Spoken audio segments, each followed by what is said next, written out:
Empresas Llanza, Insumos Agrícolas, está comprometido hace más de 65 años con los campos chilenos y agricultores de todo el país. Ofrecemos a nuestros clientes agrícolas soluciones eficientes e innovadoras para mejorar la productividad de sus cultivos. Dentro de nuestras nuevas líneas de insumos agrícolas, contamos con bioestimulantes, productos especiales y correctores de carencia que destacan por ser productos de origen natural. Muchos de ellos desarrollados para una agricultura orgánica y sustentable. Todos nuestros productos tienen un respaldo de calidad internacional, presencia en distintos lugares del mundo, certificaciones de larga trayectoria y una infraestructura de fabricación de primer nivel.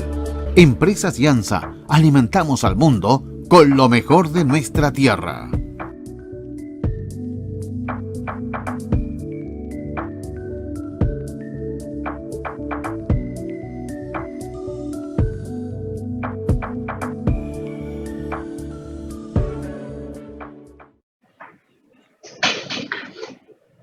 Muy buenos días a todos. Doy la bienvenida a todos los asistentes que nos están acompañando en este webinar el día de hoy. Todos relacionados de alguna forma u otra con este mundo agrícola y ganadero de nuestro país. Quisiera presentarme, soy Cristian Rosenfeld y estoy a cargo del negocio de nutrición animal e insumos agrícolas de Empresas Llanza. Y durante este webinar actuaré como presentador y moderador. A modo de introducción, nuestra área de especialidades en nutrición vegetal ya lleva 3 años en la compañía, trayecto en el cual hemos ido incorporando nuevos productos y donde hemos buscado acompañar técnicamente a nuestros clientes para encontrar en conjunto productos que den valor agregado y marquen la diferencia, abarcando cultivos muy diversos, como lo son la remolacha, el maíz, el trigo, papa, frutales y hortalizas en general, con programas que se arman a la medida de cada cultivo y zona. Buscamos ofrecer una diferencia con estrategias nutricionales innovadoras para este amplio rango de cultivos. Tenemos un equipo de agrónomos con alta experiencia y una amplia experiencia técnica que cubre las principales zonas productivas de nuestro país, desde Arica a Los Lagos, apoyando la gestión comercial y técnica de nuestros distribuidores y productores. El trabajo terreno es muy importante y se suma a ese trabajo una labor de desarrollo y de ejecución de ensayos que buscan ir probando nuestros productos. Y es en ese contexto que el área de fertilizante especialidad ha organizado este webinar que les queremos presentar el día de hoy y al cual le damos la bienvenida a todos ustedes. Se trata del uso de bioestimulantes en cultivos suplementarios en el sur de Chile. A continuación, yo quiero ceder la palabra a nuestro gerente general, Pablo Montesino, para así dar oficialmente por iniciada esta charla virtual. Vale, gracias Cristian. Bueno, buenos días a todos. Quiero agradecer la presencia entendemos que allá hay 160 personas que inscritas en este webinar, lo cual nos tiene muy contentos, entre agricultores, asesores, gente que está en el mundo de la distribución, investigadores del mundo agrícola, y obviamente también todas las personas de Llanza que están, como dijo Cristian, en nuestra unidad de nutrición animal e insumos agrícolas. Ustedes nos conocen desde hace mucho tiempo, somos una compañía que tiene ya más de 65 años en lo que es el cultivo y en el mundo agroindustrial aquí en Chile, y la verdad que desde el último tiempo, desde hace ya varios años, la verdad hemos estado fuertemente desarrollando el negocio de nutrición animal y afortunadamente, y también fruto obviamente del trabajo del equipo que nos compone y la buena aceptación que hemos tenido en el mundo agrícola, hoy día somos el principal proveedor de alimentos para ganado lechero.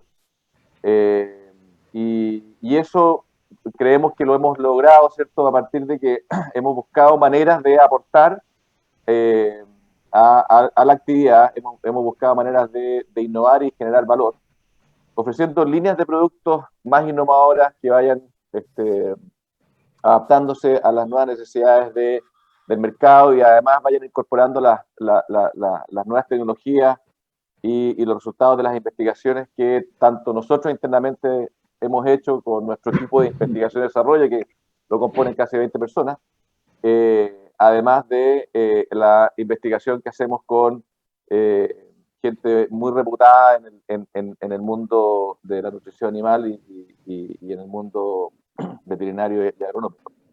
Entonces, nosotros hoy día nos hemos transformado junto con eso y con los años, digamos, en un experto en el cultivo de remolacha y hemos ido aprovechando esa experiencia para poder transferirla a otros ámbitos y específicamente en el mundo de la remolacha azucarera como forrajera, como solución forrajera, digamos, para implementar en la nutrición de ganado en época invernal.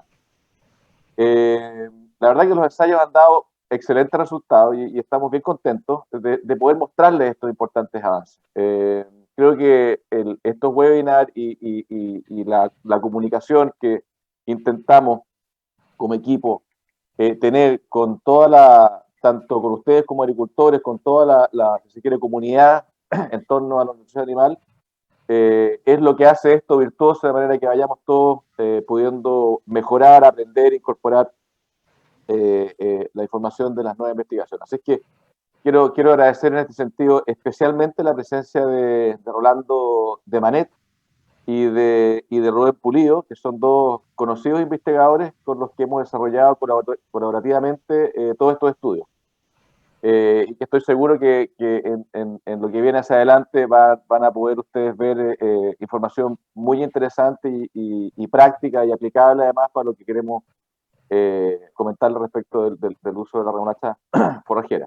Y también quiero agradecer a Jonathan Bravo, quien lidera en Empresas Jansa el manejo de la remolacha forrajera y azucarera en nutrición animal, que ha empujado fuertemente esto y nos ha llevado, digamos, nos ha permitido ir avanzando en este ámbito junto con el resto del equipo. Así que, sin más, no les quito más tiempo, solamente quería darles un saludo, desearles que ojalá sea de mucho valor lo que se converse en este webinar y esperemos que nos volvemos a encontrar más adelante en otro tipo de instancias en las que podamos ahí compartir información interesante para este ámbito. Así que muchas gracias y que ojalá disfruten la instancia. Muchas gracias Pablo. Así que sumándonos a los agradecimientos al doctor Rolando Manet y al doctor Rubén Pulido, investigadores con los que estamos trabajando conjuntamente, y también a Jonathan, que como contaba Pablo, lidera en Empresas Jansa el cultivo de la remolacha, tanto forrajera como azucarera. Vamos entonces a entrar de lleno a las charlas, a las 3 charlas que componen este webinar. Les quiero comentar, eso sí, que al final de las 3 charlas tendremos la posibilidad de responder consultas, ¿ya? Y hacerle las consultas a los expositores. Para eso deben enviarnos a través del chat interno las consultas. Hay un botón de preguntas en el costado superior izquierdo, ¿ya? Por ahí deben ingresarlas para que las podamos considerar. Entonces, partimos con la primera charla con el doctor Rolando de Manet, investigador de la Universidad de la Frontera de Temuco, que nos va a exponer sobre el ensayo Nutrifarm AminoPlus en maíz forrajero y en remolacha forrajera. Gracias, Cristian. Y gracias a Empresas Jansa por la oportunidad de presentar y trabajar con sus productos en la evaluación agronómica de ellos. A continuación voy a compartir mi pantalla.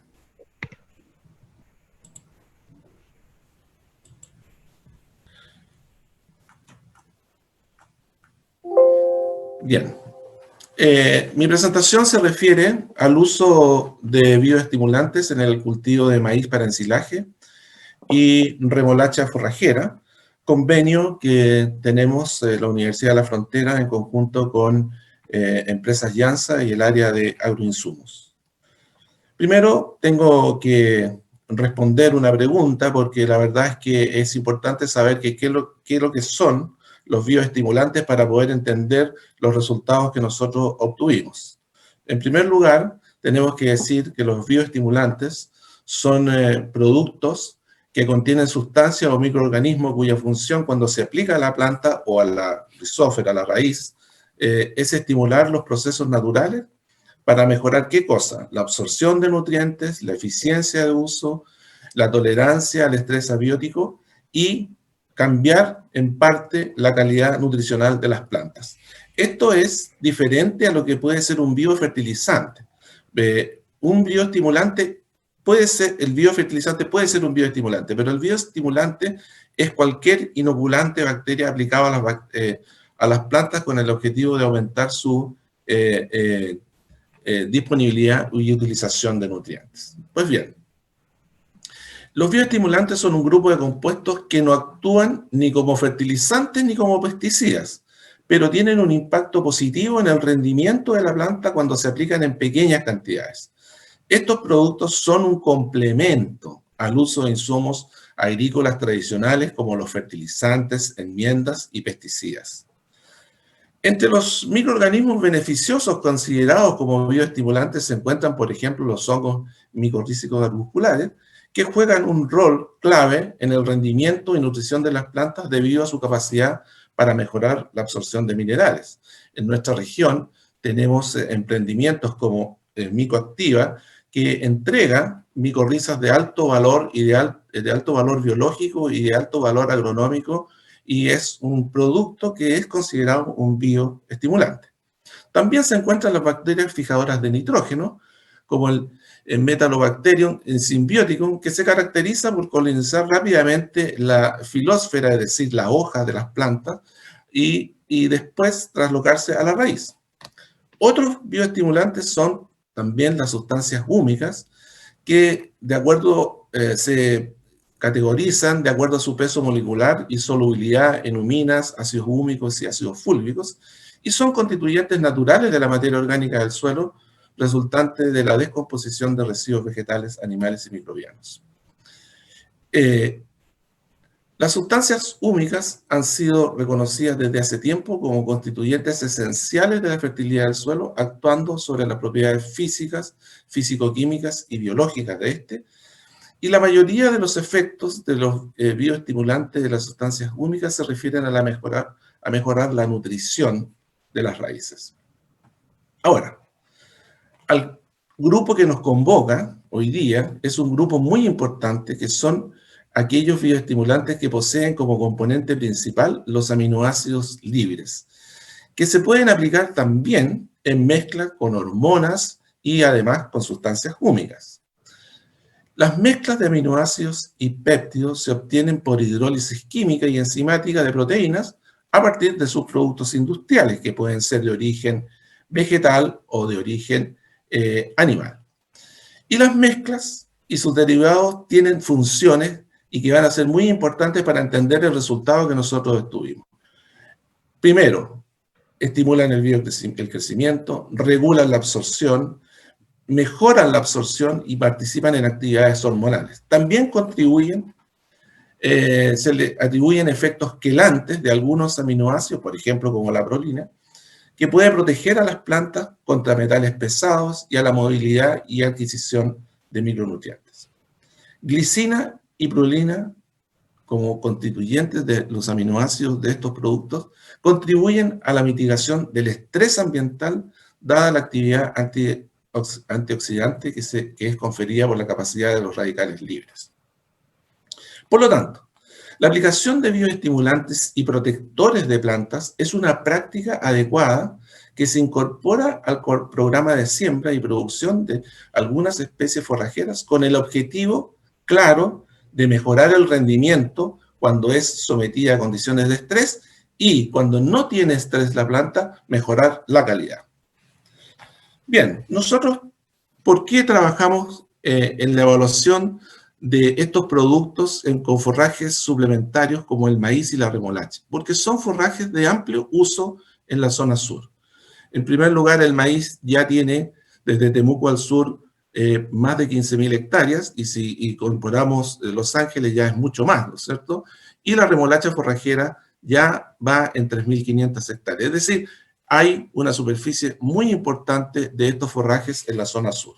Además, son forrajes que tienen costos de producción anual muy similares los dos, tanto el maíz como la remolacha, y el costo del kilo de materia seca consumido por el ganado también son similares y dependen, obviamente, del rendimiento como se observa en este cuadro. Pero los dos tienen una característica, que el periodo de siembra va desde octubre a noviembre, ¿no es cierto?, en el maíz, y en la remolacha de septiembre a noviembre. Por lo tanto, pasan por un periodo donde las temperaturas del suelo son bajas, donde se ven sometidos a un estrés si cambian las condiciones climáticas. ¿En qué periodo? Cuando las temperaturas son bajo 10 y cuando hay baja luminosidad, entonces eso afecta a la planta limitando la absorción de nutrientes. Y aquí podemos observar lo que pasó el año 2019, el año pasado, ¿cierto? Donde ustedes pueden observar aquí el mes de agosto, siempre la temperatura del suelo fue bajo 10 grados. En septiembre empezó a subir la temperatura a partir del 24 de septiembre, sube hasta el 30, pero en octubre empieza a bajar nuevamente, sube en el periodo justo de siembra, pero cuando emergen las plantas se empiezan a bajar las temperaturas, llegando a un noviembre que era bastante frío en la primera semana. Entonces, ¿qué es lo que pasa? Sucede esto, que cuando las plantas necesitan absorber los nutrientes, las temperaturas son bajas, los fertilizantes no se solubilizan y se presentan estas deficiencias características, en este caso, en el maíz. Pero también sucede que en las primeras etapas pueden ocurrir, lo que se observa aquí, heladas tempranas que afectan no solamente al inicio del cultivo, sino que también lo afectan hasta el momento de la cosecha, dado que la hoja nunca más se va a recuperar y va a presentar al final del periodo hongos saprófitos oportunistas que van a afectar la calidad y el rendimiento del cultivo. Bien, ahora, nosotros tenemos experiencia en el uso de bioestimulantes en maíz para ensilaje, experiencia que ya tiene varios años. Y les quiero mostrar algo porque es algo muy importante que se entienda por qué es relevante el uso de bioestimulantes en estos cultivos y principalmente en el maíz. Porque cuando hay un proceso de estrés, que ya les mostré cómo bajaron las temperaturas en las primeras etapas de desarrollo del cultivo, y en este caso es el cultivo de maíz para ensilaje, cuando hay un periodo de estrés fuerte de temperatura y un periodo de estrés hídrico en verano, los bioestimulantes actúan, y sobre todo los bioestimulantes con aminoácidos libres, actúan de muy buena forma, generando un cambio en el rendimiento y en la calidad del producto final. Y eso ustedes lo pueden observar aquí. El año 2018 no hubo ningún cambio, no aumentó. Este es el porcentaje de incremento respecto a no usarlo. No aumentó, es decir, ustedes pueden ver que he puesto en sigla los bioestimulantes que hemos usado durante todos estos años, y ustedes pueden ver que aquí aumentó un 1%, un 2%, un 9%, un 2%, un 4%, es decir, no es importante. Pero el 2019, cuando estos son las siembras, el efecto de la siembra y en la cosecha que se tiene, esto se cosecha el 2020, por supuesto. Cuando hay frío inicialmente y estrés hídrico, que fueron las dos características del año 2019 con 2020, se produce un gran cambio y un incremento en el rendimiento al usar cualquiera de los productos bioestimulantes que están en este gráfico. Bien, pero lo que nos convoca es nuestro convenio y nuestros resultados de investigación de la División Agroinsumo de Empresas Jansa con la Universidad de la Frontera, que nosotros trabajamos con Nutrifan Amino Plus. ¿Qué es Nutrifan Amino Plus? Es un producto a base de aminoácidos bioestimulante y vitalizador de crecimiento biopotenciado con algas marinas que aporta en el desarrollo de los procesos productivos de la planta, acorde a lo que anteriormente he mencionado respecto a la parte fisiológica de la planta. Y tiene una concentración del 12% de aminoácidos libres que genera una estimulación, una bioestimulación a nivel foliar, actuando también en situaciones de estrés, heladas, fitotoxicidad, muy importante fitotoxicidad y estrés hídrico. Pues bien, ¿cuáles son los aminoácidos? Tienen casi 20 aminoácidos diferentes, casi 20 aminoácidos diferentes, que si nosotros vemos las funciones de estos aminoácidos, todos estos aminoácidos son reguladores, precursores, incrementadores de la síntesis de clorofila y precursores del etileno, generan equilibrios metabólicos, es decir, hay una gran cantidad de aminoácidos que van protegiendo a la planta ante condiciones de estrés, fitotoxicidad y generando un cambio importante en la composición nutricional de esa planta, como lo observaremos más adelante. El estrés inicial es un factor que afecta fuertemente a la producción y desarrollo de estos dos cultivos, el maíz y la remolacha.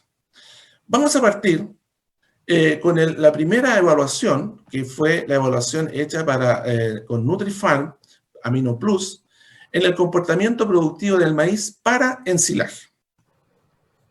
Bien, aquí están los datos de la forma en que sembramos y cosechamos este producto. El ensayo se hizo en la estación experimental de la Universidad de la Frontera, Maquihue, en Temuco. El año fue esta temporada, sembramos el 25 de octubre, recuerden que las temperaturas empezaron a bajar después del 25 de octubre, sembramos un FAO 210, que es el FAO correcto, 100.000 semillas por hectárea, 70 centímetros de distancia entre hilera, cosechamos el 18 de marzo, es decir, 145 días después de siembra, y aquí viene lo importante. Bajaron las temperaturas después de la época de siembra y tuvimos muy poco temperatura total, porque tuvimos 1.310 grados acumulados, base 6, lo cual habitualmente son 1.800 a 2.000 en esta zona. Y entonces, aquí van a ustedes a entender por qué es tan importante el uso de estos bioestimulantes y por qué es tan importante el uso con aminoácidos libres, porque es el protector y es el que genera la diferencia bajo una condición de estrés. ¿Cuáles fueron los tratamientos? Usamos un bioestimulante comercial, no pongo el nombre porque no es prudente, que se usan 3 litros por hectárea. Y usamos Amino Plus en 2 dosis, 1,5 y 2 litros por hectárea, asperjados sobre la planta cuando tenían 2 hojas y otros tratamientos cuando tenían 4 hojas. Y por supuesto, un control sin aplicación de bioestimulante. ¿Qué es lo primero que nosotros observamos? Y que es lo que ustedes pueden observar claramente en el campo. Hubo un cambio en la coloración de las plantas al momento de cosecharlo. Hay una diferencia entre el control y los bioestimulantes. Todos los tratamientos, en mayor medida los que fueron aplicados entre 4 y 6 hojas, tenían una coloración mayor, verde mayor, y eso se mide, ¿no es cierto?, con un clorofilómetro, que es que da unidades SPAD. Y por lo tanto, el control que está aquí, ¿no es cierto?, está bastante más bajo que cuando en 2 hojas y en 4 hojas. Bueno, eso es lo primero, y esto nos va a mostrar un cambio en el contenido nutricional del maíz, producto de esta mejor adquisición de nutrientes que permiten los aminoácidos. ¿Qué pasó en la producción? El estrés inicial de temperatura y la baja acumulación de temperatura generó que haya un cambio drástico entre usar e no usar un bioestimulante. Y aquí, recuerden que Nutrifarm Amino Plus es el AP, y este es el testigo, el control, digamos, el testigo.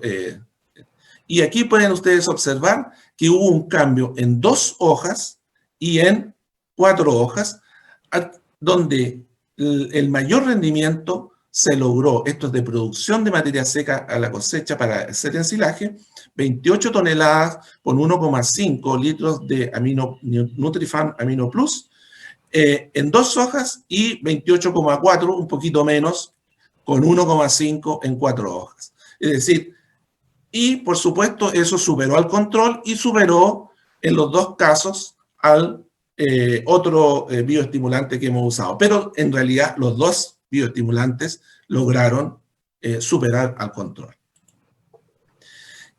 Y ahora, viéndolo en incremento porcentual, aumentamos un 17% el rendimiento al aplicarlo con 2 hojas, 1,5 litros de Nutrifan Amino Plus, y 16% al aplicarlo con 4 hojas, Nutrifan Amino Plus.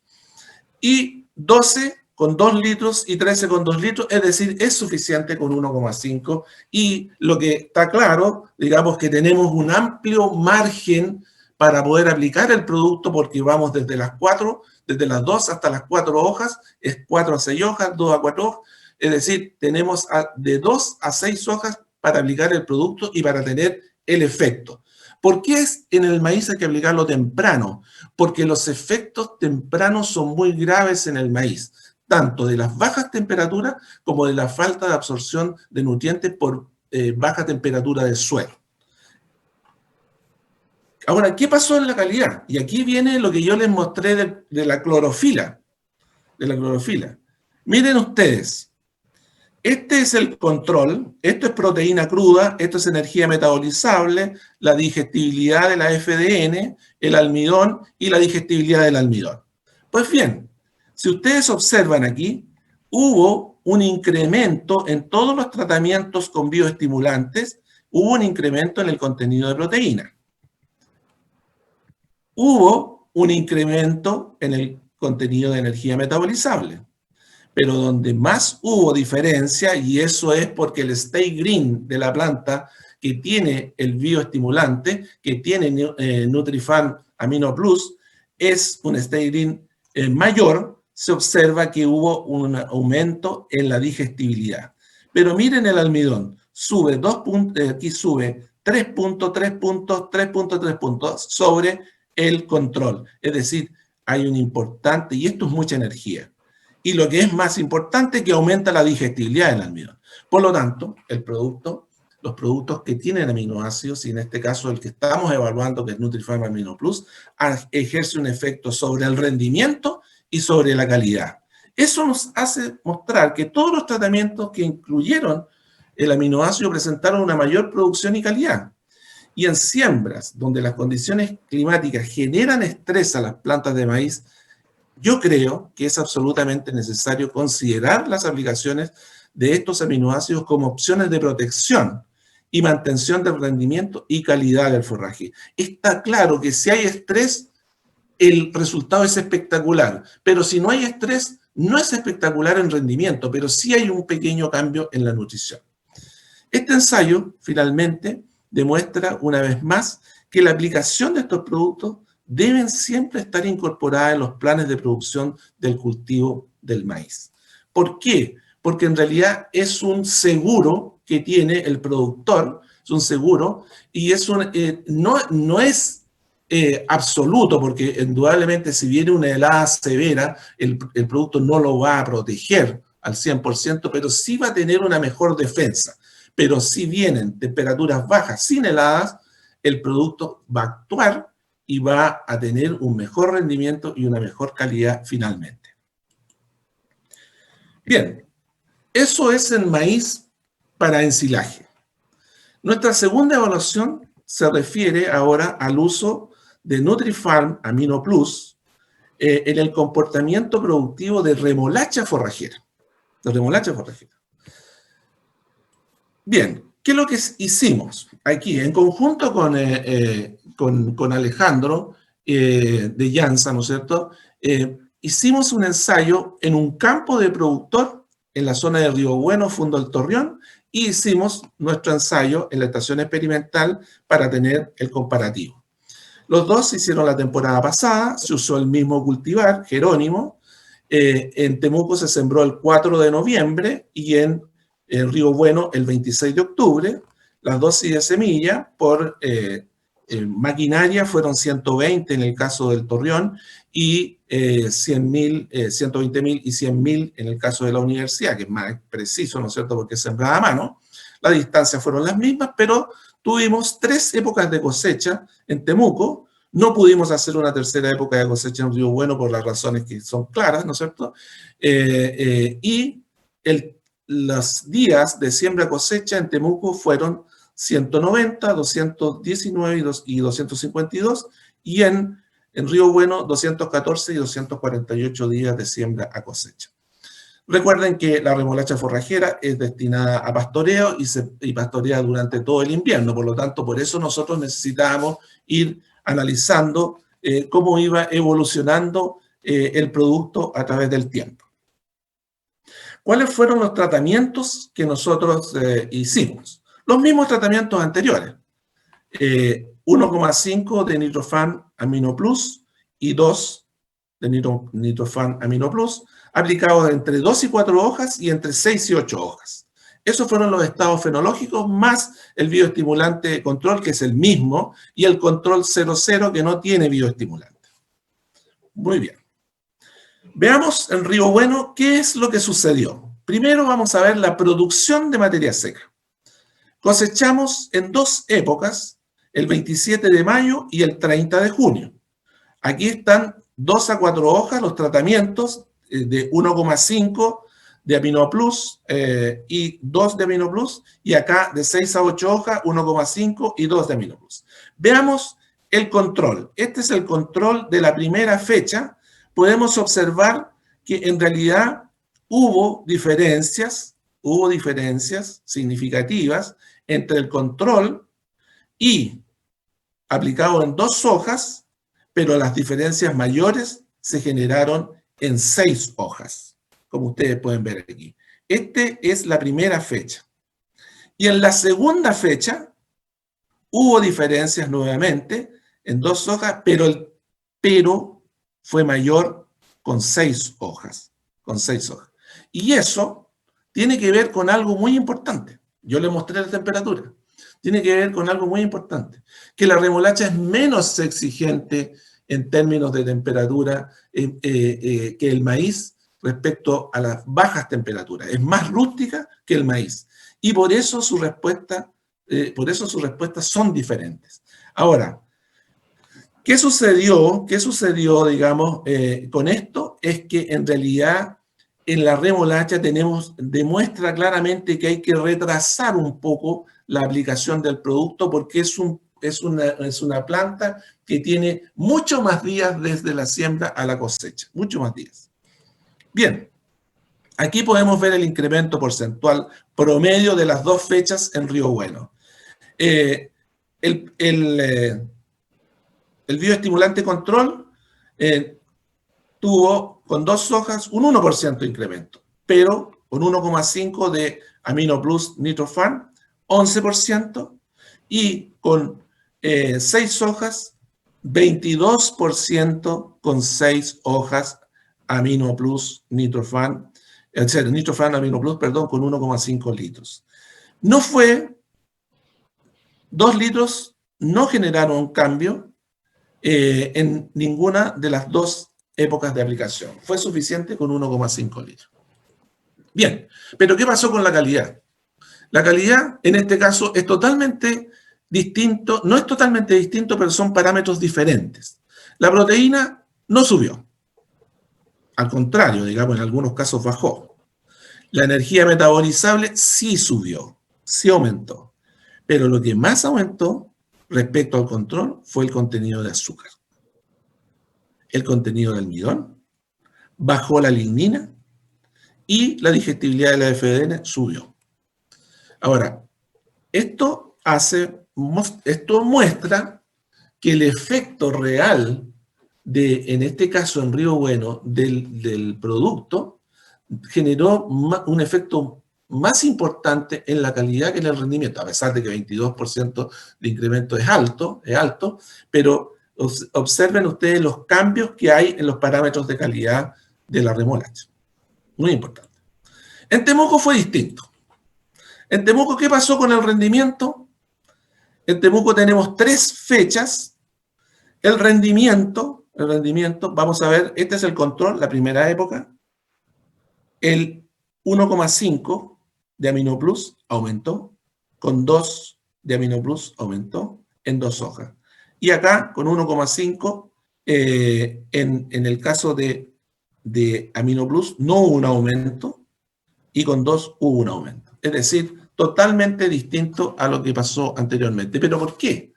Porque resulta que estas aplicaciones fueron un poco más tarde, porque se sembró más tarde y por lo tanto las fechas de aplicación fueron más tarde, y entonces la situación de estrés ya ha pasado, y por lo tanto el efecto sobre los rendimientos no son importantes cuando eso sucede. Pero ¿qué pasó con los parámetros de calidad?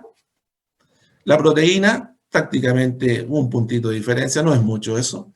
La energía subió, pero nuevamente se genera un cambio en el nivel de azúcar, en el nivel de almidón, baja la lignina y aumenta la digestibilidad de la FDN. Es decir, si bien no hubo un cambio tan grande en el rendimiento, hubo un cambio en la calidad del producto final. Por lo tanto, finalmente, para entender los dos productos, la aplicación foliar de Nutrifarm Amino Plus, que es un producto que contiene aminoácidos libres, en estados tempranos de crecimiento de las plantas de maíz, generan un incremento de rendimiento y calidad del forraje cosechado para ensilaje. Cuando está sometido a condiciones de estrés, hay que aclararlo eso siempre, porque esto fue un año con estrés. En la remolacha, la aplicación foliar de Nitrofarm Amino Plus produjo cambios en el rendimiento y calidad en aplicaciones de 6 a 8 hojas, es decir, un poco más tardes que en el caso del maíz. En ambos cultivos, las dosis de 1,5 litros de Nutrifarm Amino Plus fue suficiente para generar un cambio importante en el rendimiento, muy suficiente, digamos, muy bien, y en la calidad. Y con estos resultados se demuestra una vez más que el uso de bioestimulantes que poseen aminoácidos en su composición permiten reducir el efecto del estrés de temperatura y humedad. Eso lo estoy infiriendo por lo que sucedió, ¿no es cierto?, en los primeros estados de desarrollo de las plantas, generando un mayor rendimiento y calidad respecto a los cultivos donde no se utilizan esto. Es imperdonable hoy día que un productor que tiene que sembrar remolacha o maíz y cuyo costo supera el 1.200.000 pesos, no aplique un bioestimulante, un protector para las plantas.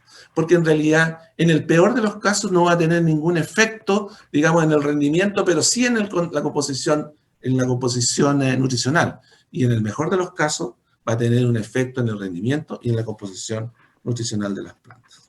Muchas gracias. Muchas gracias, Rolando, por tu excelente presentación. Aprovecho a recordar que nos vayan haciendo llegar sus preguntas a través del chat a todos los que tengan alguna consulta. Ahora vamos a pasar a la segunda charla, donde le damos la bienvenida a Jonathan Bravo, asesor agrícola comercial de Yansa, quien nos va a exponer sobre el manejo del cultivo de la remolacha forrajera. Hola Cristian, buenos días a todos. La verdad es que gracias por invitarme a este webinar. Hoy día yo les voy a hablar un poco y les voy a presentar y compartir mi presentación. Para contarles un poco, yo soy asesor agrícola comercial de la zona de Osorno. Llevo ya 3 temporadas en esta zona. La verdad es que ha sido bastante interesante venir desde el norte a contribuir a la empresa al tema del desarrollo de la remolacha forrajera. Hemos tenido buenos resultados. La verdad es que hoy día se ha vuelto un cultivo bastante interesante como forraje invierno en el sur de Chile. Así que un poco para comenzar. La verdad es que hoy día como se ha tomado una interesante alternativa, ya que tenemos una cantidad de forraje interesante por hectárea, de buena calidad, altamente energético y proteico. La verdad es que hemos metido en los sistemas de los agricultores de la zona sur bastante bien, nos ha costado mucho, pero la verdad es que hoy día estamos llegando a buenos resultados y creemos que el producto, la verdad, o cultivo anda bastante bien en esta zona. Continuando un poco con los puntos a tratar que vamos a ver para tener un cultivo de alto rendimiento y muy bien logrado son la elección del predio. En este caso, para el tema de la semilla forrajera es bastante fundamental. el tema del barbecho químico, la incorporación de los residuos que vienen posteriores al barbecho, la preparación de suelo, labores de profundidad, la fertilidad que no deja de ser menor, el tema de siembra que es bastante minucioso y los manejos fitosanitarios, ya sean malezas, enfermedades y posterior a eso un par de comentarios en pastoreo de cosecha. Fundamental es lo que le decía yo antes, el tema de la elección del predio. La verdad es que hoy día las consideraciones para el tema del pastoreo directo son tres bastante ejemplares, que en este caso es el drenaje del predio. La verdad es que hoy día nosotros necesitamos un acondicionamiento ideal para los animales en el sur de Chile. Acá llueve mucho, la verdad es que el drenaje es bastante importante, los suelos que sean permeables para evitar un poco el tema de la saturación por el pisoteo, y que tengan pendiente idealmente. La verdad es que muchas veces la topografía del sur de Chile es bastante amigable en ese sentido del pastoreo, ya que hay mucha pendiente en varios sectores de la región de los ríos, región de los lagos. También es importante el tema de los accesos para poder nosotros alimentar nuestros animales, llegar con los suplementos, porque hoy día la dieta de la remolacha no es solamente remolacha pura, sino que tiene que haber un suplemento para apoyar la dieta completa del animal, dependiendo de la categoría que tengamos. Esos tres puntos son bastante considerables al momento de establecer este cultivo como alternativa a invierno. Un poco hablarles del tema del barbecho químico. Lo importante que es que en el periodo entre el primer tratamiento herbicida y posterior al siguiente cultivo, la idea es que este manejo se haga 30, 60 días antes para el tema del manejo y la preparación de suelo posterior para una ideal cama de semilla. Muchas veces por logística, muchas veces por cultivos anteriores no logramos conseguir ese lapso donde nosotros podemos hacer esta aplicación. La verdad es que se tiene que manejar con tiempo, pero extendemos la logística a los campos, como le digo. O sea, aquí llegamos a soluciones con el agricultor en cuanto a la asistencia técnica y lo que tenga el agricultor en su disposición. Para efectos de residuos de remolacha, la verdad es que recomendamos solamente glifosato. No tenemos valleca resistente, no tenemos malezas de hoja ancha muy complejas en la zona sur. La verdad es que nos manejamos bastante bien con ese tema de los manejos agronómicos, por ende solamente recomendamos glifosato. En caso extremo, en el norte usábamos algún desecante para gramínea o herbicida de otra categoría. Posterior a esa labor, la idea es que nosotros incorporemos todos los residuos que vengan del cultivo anterior.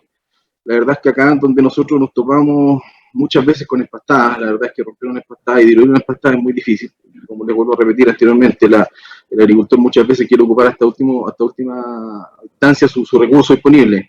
Por ende, la incorporación de estos rastrojos es bastante fundamental. La verdad es que acá nosotros tenemos que mezclar lo que ya desecó el herbicida, es mezclarlo con las partículas de suelo, por lograr que haya una homogeneidad en el tema de la descomposición.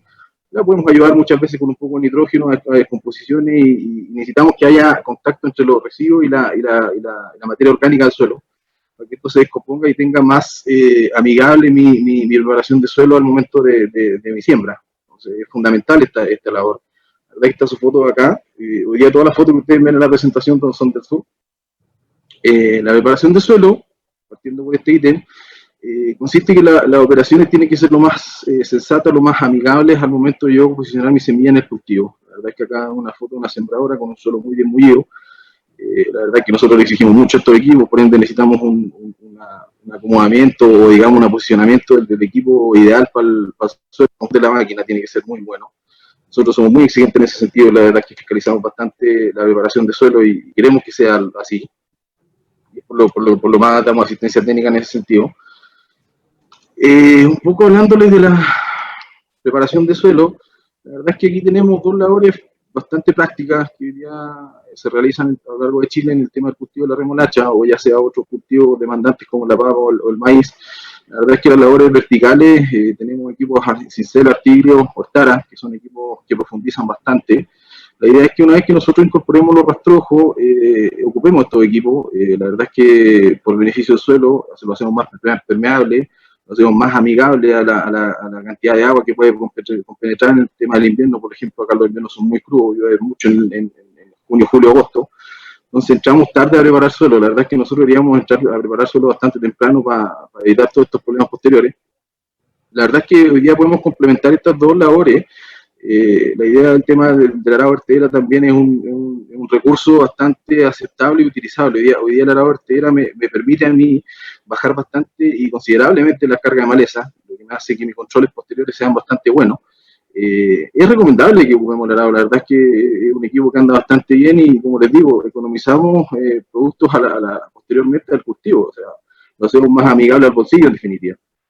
Como les digo, podemos complementar estos equipos, la idea es que, por ejemplo, les pasaba el cincel sean 2 o 3, evitando que la sembradora tome los surcos del cincel, por eso tratamos de romper lo más que podamos la superficie o el estrato que necesitamos disponible para la siembra. El foco de estas consideraciones anteriores, la idea es que sea la profundidad una ideal a 30-35 centímetros, por lo demás se mide. Eso es lo que queremos lograr con los equipos que tenemos nosotros hoy día a disposición. La verdad es que hoy día hay muchos prestadores de servicios que tienen equipos grandes, hoy día preparamos suelo en pocas horas del día. La verdad es que podemos hacer una preparación de suelo en 2-3 días y dejarlo listo como cama semilla, dependiendo las condiciones climáticas que tengamos acá en la zona y dependiendo del tipo de suelo que tengamos también. Los beneficios que buscamos son que tenga un buen drenaje, la verdad es que eso sí ocurre cuando nosotros hacemos una preparación de suelo. La remolacha tiene que tener una preparación de suelo que sea ideal a esos márgenes. Una buena aireación de suelo, para el tema de los microorganismos, el tema de la fertilización, se pueden mover muy bien los nutrientes. Un tema de profundidad regular, recuerden que la remolacha hoy día es un cultivo bastante pivotante, tanto sea azucarera como forrajera, ambas dos, sobre todo la azucarera, por ende necesitamos una cama de semilla bastante amigable para que se pueda desarrollar la raíz en este caso. Y también evitamos un tema que es el sur de Chile tiene muchos temas con el pie de arao, la verdad es que acá los suelos son muy pisoteados, vienen muchos años de pastada, por ende necesitamos romper este pie de arao que se genera por pisoteo. Por ende, estos equipos están diseñados y perfeccionados para ese tipo de eventos. Después, pasando un poco al tema de la cama de semilla, hoy día nosotros necesitamos que este estrato sea bastante amigable con la germinación. La verdad es que necesitamos que haya mucho contacto con esta píldora que tiene alrededor de 2 milímetros, donde dentro está el germen que produce en este caso la planta y la semilla. Por ende necesitamos que haya mucho contacto entre el suelo y la remolacha. Por eso también la sembradora también la localiza mucho. Entonces necesitamos que esta preparación sea amigable, ya sea con equipos como el que ven ustedes ahí a la izquierda, un equipo Germinator o una rotofresa, que son equipos de trabajo fino. Eso es lo que buscamos nosotros, que sea fino lo más poco posible. En el tema de la siembra, la verdad es que nosotros somos bastante minuciosos, necesitamos que sea un cultivo o una labor que sea bastante exitosa, sin desmerecer las anteriores. La verdad es que las anteriores me van a llevar a tener un cultivo exitoso. Cada ítem que tocamos en esta charla, la verdad es que es para lograr esto del rendimiento global y el rendimiento ideal para el agricultor. Hemos tenido experiencias de toneladas de materia seca en la zona de 17 hasta 32, hasta 40 toneladas de materia seca en secano. En riego ya es otro tema, la verdad es que hemos andado bastante bien. Y todo se debe a las labores buenas, labores que generamos con el agricultor en convenio con él, para un posterior cultivo exitoso.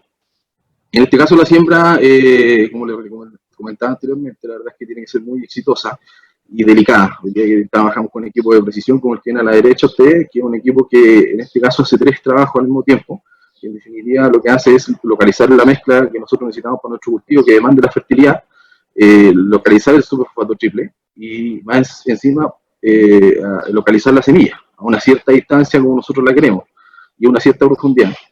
¿Cuáles son las características que hoy día tienen los equipos que nosotros traemos a la zona? Porque acá nosotros damos el servicio de siembra, traemos equipos autorizados por IANSA, son equipos que están revisados por lo general, son equipos de la zona norte. Acá en la zona nos encontramos muchas veces con equipos que son solamente para maíz y nos faltan ahí algunos recursos para poder hacer la siembra.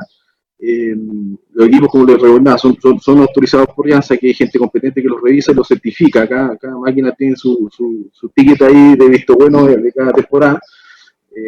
Tiene monitor de siembra. Antiguamente las siembras se hacían con un colero atrás y el operador solamente se dedicaba a conducir. En este caso, ese colero se eliminó y se trajeron equipos de precisión que son los monitores. Hoy día el operador o el conductor se dedica solamente a conducir y a mirar su monitor, donde le avisa si tiene algún problema, donde le avisa si es que está dejando caer semillas, si es que está dejando caer fertilizante, lo cual me hace asegurar que mi siembra está quedando uniforme y está quedando de buena manera. Como le digo, nosotros también tenemos prestadores de servicio de calidad. La verdad es que hoy día los prestadores nuestros tienen esta exigencia. Nosotros le exigimos que cuente con monitor, le exigimos que cuente con este tipo de equipo, que hagan las modificaciones que competen. Por ende, tenemos equipos de alta precisión. Y contamos con la asistencia técnica nuestra. En este caso, nosotros tratamos de estar en cada siembra, en cada predio antes del inicio de cada siembra, hacemos la calibración en el momento, vemos la preparación de suelo, si es necesario hacer una pasada más de algún equipo o mullir más, la verdad es que lo hacemos por el beneficio de la siembra, somos muy exigentes en ese sentido. Los aspectos de la siembra, la verdad es que la remolacha forrajera como localización, como profundidad, la verdad es que no difiere mucho de la azucarera, pero sí hay un punto importante. Nosotros sembramos una unidad internacional de semillas, o caja. La verdad es que sembramos 100.000 semillas por hectárea de remolacha forrajera. En cuanto a la azucarera, nosotros sembramos 150.000, buscando parámetros de 80, 70.000 plantas en el tema de la forrajera, 130.000, 140.000 plantas en la azucarera. Eso ya para nosotros es un stand bastante adecuado, bastante bueno. Tenemos una profundidad de unos 5 o 2 centímetros máximo, no más allá de eso, lo cual es que yo necesito que mis plantas germinen todas de una misma vez, una distancia entre hilera de 50, la distancia sobre la hilera de 20 centímetros entre semillas, digamos, en línea recta.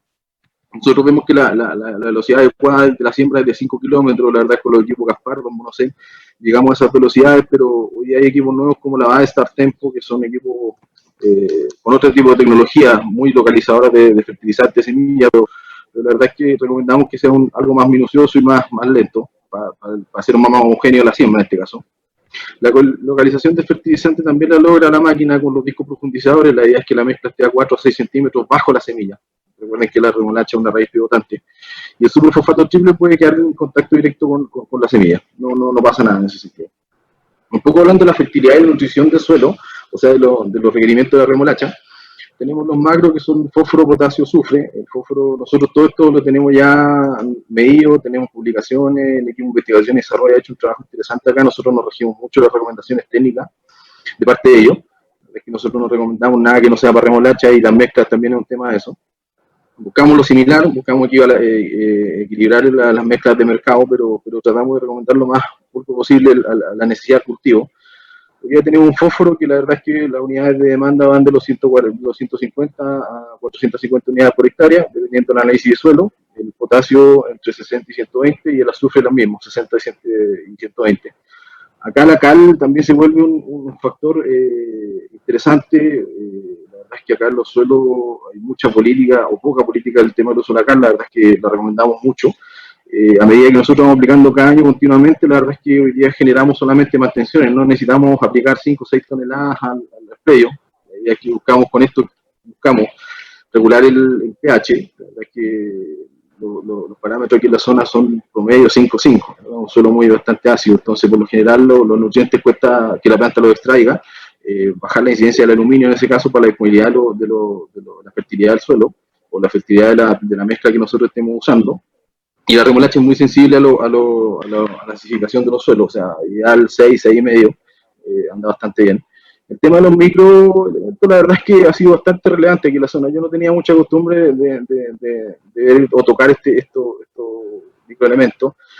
Los suelos del norte son un poco más fértiles en ese sentido. Acá en la zona tenemos mucha deficiencia de boro, magnesio y zinc, principalmente el boro. La verdad es que nosotros hoy día salimos como recomendación técnica aplicar 1 litro de boro en estadios tempranos del cultivo, evitando el encadenamiento posterior al crecimiento de la remolacha. La verdad es que el magnesio y el zinc lo hemos logrado corregir por lo que ustedes vieron anteriormente, el tema de los aminocrudos, la verdad es que hace bastante amigable la extracción y la difusión de estos productos. Todo esto va a ser un análisis de suelo. Nosotros con el análisis de suelo determinamos la cantidad de superfosfato triple más la mezcla o el NPK que necesitemos para el cultivo. La verdad es que ahí es donde nosotros apuntamos la mezcla dependiendo del requerimiento de cada cultivo, de cada predio. No todos los predios son iguales, entonces hay que hacer este análisis para hacerlo más amigable al bolsillo. Se lo vuelvo a repetir, esto es cosa de costo, ¿ya? En el caso del nitrógeno, ahí somos un poco más diferentes que en el norte. La verdad es que la dosis de azucarera es completa a noviembre. Nosotros aplicamos todas las unidades de nitrógeno en esa fecha en el norte, y acá en el sur la verdad es que el tema de la forrajera se maneja distinto. Una dosis parcial a noviembre, no toda, y otra posterior a marzo, evitando o previendo tener un verano bastante seco, en la cual nosotros perdamos mucho follaje. La verdad es que en marzo ya nosotros aumentamos con la cantidad de nitrógeno, aumentamos el follaje, lo cual tiene una base proteica interesante para el tema, sobre todo en animales pequeños. Como raíz completa es bastante interesante el alimento. Por eso lo hacemos en marzo, la segunda pasada. ¿Qué es lo que yo consigo con una dosis de siembra ideal o una germinación ideal? Un mayor rendimiento. De por sí tengo más uniformidad en el cultivo en metro cuadrado. un buen control de maleza. La verdad es que cuando nosotros tenemos una buena uniformidad de planta, nosotros tenemos un cubrimiento de follaje interesante en estadios tempranos del cultivo, los primeros 30, 40 días o 50 días posteriores, el cultivo se puede cerrar, lo que hace que yo tenga un control de maleza más eficiente. Y eso es muy bueno, me ahorro mucho producto después. Un mejor cubrimiento vegetal, que es donde yo les hablaba de la fuente proteica, que es bastante interesante, y una uniformidad en el alimento. La franja asignada de cada animal, la idea es que sea lo más correcta y lo más similar a la del costado. La verdad es que eso es bastante interesante, lo que hace mi animal se chivoya muy bien en la franja de ataque, que es lo que le vuelvo a repetir, la misma cantidad de alimento y un frente de ataque homogéneo. Eso es bastante considerable. Por ejemplo, nosotros usamos la semilla KWS Jerónimo, que anda muy bien, tiene una muy buena germinación y un stock de planta o densidad de planta bastante interesante al momento de la siembra y posterior germinación. Hoy día un poco en el tema del manejo fitosanitario, ya se lo había tocado el tema de los barbechos químicos, posterior a usted me sigue la línea, posterior al barbecho químico nosotros sí recomendamos, o lo salimos a hacer como recomendación técnica hoy día, es un poco el tema del clospirifo al momento de la incorporación del último rastraje. La verdad es que hoy día nosotros en el sur tenemos bastantes problemas con las empastadas, por ende tenemos una carga de insectos bastante interesante o gusanos cortadores. Y por lo general lo hacemos como recomendación. Posterior al barbecho, preparación química, o sea, preparación de suelo, último rastraje e incorporación del clospirifo. Y ahí empezamos con el manejo del Betanal Max Pro. La verdad es que nosotros controlamos todo en cotileón, como ven ustedes, en cotileón, en hoja, par de hojas, y complementamos con productos como el Bensar Safari, que son productos muy buenos. El Bensar es un producto que va generando una película que me permite a mí un control de maleza bastante interesante. Y el Safari ya es un producto más fuerte. La verdad es que ahí nosotros cuando ya tengamos un problema un poco más grave, hacemos una recomendación en la cual hacemos estos 3 productos y anda bastante bien. En los 3 para temas puntuales, un tema de Romasa, un tema de Milrama, Cardo también, y Centurión, dando los posteriores controles de gramíneas a todo lo que conlleve después cuando ya el cultivo se esté cerrando. Pero para eso también aplicamos un preemergente que controla este tipo de eventualidades. El tema de manejo de las enfermedades, la verdad es que aquí en el sur no ha sido tan relevante. La verdad es que tenemos presencia de hoy de Cercospora, roya muy tarde, el último estadio del cultivo. Esto es un manejo preventivo, esto es a criterio. O sea, aquí es donde nosotros contamos con el apoyo del agricultor para que nos vaya indicando cuando tengamos problemas, y ahí es donde estamos nosotros, el apoyo técnico. O sea, vamos, visualizamos, vemos qué es lo que hay y los controles son preventivos acá. Y considerando que la zona sur es húmeda y de temperaturas relativamente altas en el verano, pero muy acotadas en el tiempo, la verdad es que mientras más húmeda, más temperatura, más riego. Ahí es donde nosotros generamos un poco de problemas con la oídos y la cercospora, pero la verdad es que no hemos tenido mayor incidencia en ese sentido. Sí nos pega un poco más la sequía que estos 3 eventos que están acá demostrados. Como para culminar un poco la presentación del cultivo, la verdad es que quería hablarle un poco de lo que hoy día nosotros estamos en el sur. Es que a su izquierda hay un engorde de Puerto Octay, muy cerca del lago, del agricultor nuestro que es Andrea Stirpe, donde hay novillos de engorda con muy buenos resultados. La verdad es que nos anda bastante bien ese ensayo. Y el agricultor va a seguir sembrando con nosotros. La verdad es que muy contento. Y a su derecha viene un agricultor ya consolidado, que es en Vaca Seca, en Purranque. Hoy día este agrícola NRB de Felipe Bablaza está entrando en el sistema de vaca seca, de vaquilla, y la estancia en pastoreo con bastante buenos resultados. Han dado muy bien. La verdad es que estamos muy felices y Felipe ya lleva buenos años con nosotros. O sea, él ya incluyó la remolacha en su sistema y la verdad es que han dado bastante bien. Y ahí es donde vemos también el tema de las pendientes, donde les decía yo que la verdad es que es bastante interesante poder tener una pendiente para evitar el tema del barro.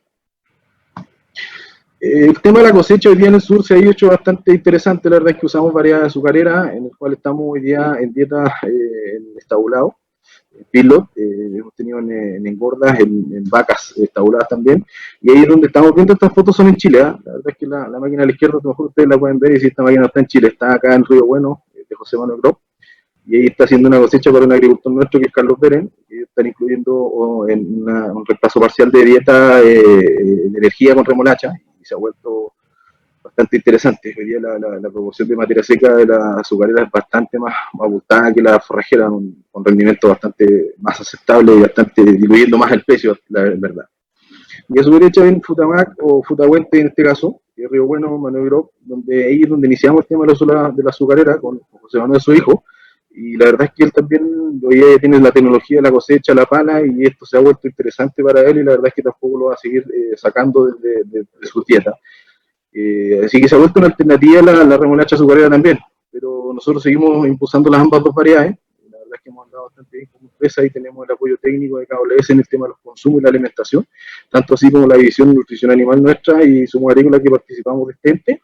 Y la verdad es que los invito a participar de este cultivo, ha sido bastante novedoso, bastante interesante, y ya llevamos un tiempo largo practicando, haciendo ensayos, la verdad es que tenemos mucho que mostrar hoy día. Así que eso, muy amable, muchas gracias. Gracias, Jonathan. Gracias por esta interesante presentación. Les recuerdo que cualquier consulta nos la hagan llegar por el chat interno, el botón de preguntas. Y ahora vamos a pasar a nuestra última charla, donde queremos mostrar algunas de las innovaciones que como empresa Jansa hemos estado trabajando, donde como líderes a nivel nacional en el cultivo de la remolacha y también en nutrición animal, hemos querido unir estos dos mundos en este interesante trabajo. Le damos la bienvenida al doctor Rubén Pulido, investigador de la Universidad Austral de Chile, que nos va a exponer sobre el uso de la remolacha azucarera ensilada en la alimentación de rumiantes.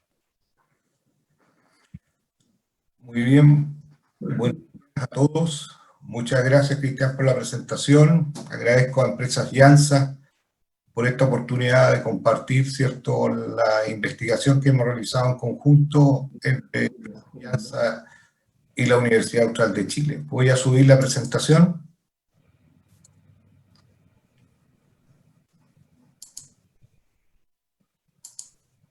Bien, como recién comentábamos, son investigaciones realizadas del 2018 a la fecha, donde hemos estado estudiando el ensilaje de remolacha, así como el ensilaje de la pulpa de remolacha azucarera como suplemento para vaca de pastoreo.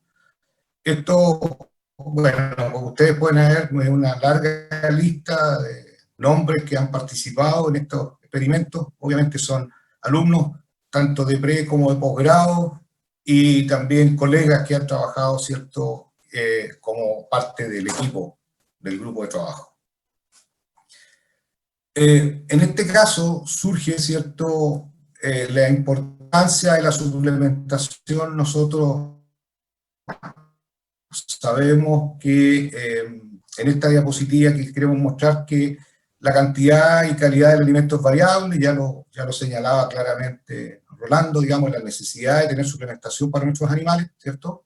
Por otro lado, tenemos claramente que conocemos que alimentar vacas a lo mejor de 5.000, 6.000 litros es bastante más fácil con los recursos pratenses, tanto frescos como conservados, pero con animales con mayores niveles productivos. Sobre eso, obviamente, requerimos suplementación, y suplementación ya sea de tipo concentrado como forraje. Por lo tanto, la productividad del animal va a depender, ¿cierto?, del consumo de alimentos, cuánto logre, cómo se digiere, que estamos hablando bastante durante esta mañana, y el metabolismo de los nutrientes, obviamente, dirigido ya sea a producción de leche, a cambio de peso vivo, a mantención de este animal en sí mismo. Y todo esto, ¿cierto?, nosotros con las herramientas que tenemos, lo hacemos a través de un manejo eficiente de la pradera y de la suplementación. Ahora bien, ¿qué alternativas de suplementación tenemos? Nosotros claramente sabemos que los concentrados son importantes como fuente estratégica de generar, ¿cierto?, un incremento en el consumo de materia seca, pero también tenemos los forrajes conservados, que son, ¿cierto?, principales. Nosotros hemos establecido claramente nuestras praderas, son nuestra base, por lo tanto, nosotros podemos cosechar ese alimento en épocas que tenemos superávit y por lo tanto guardarlo para las épocas deficitarias.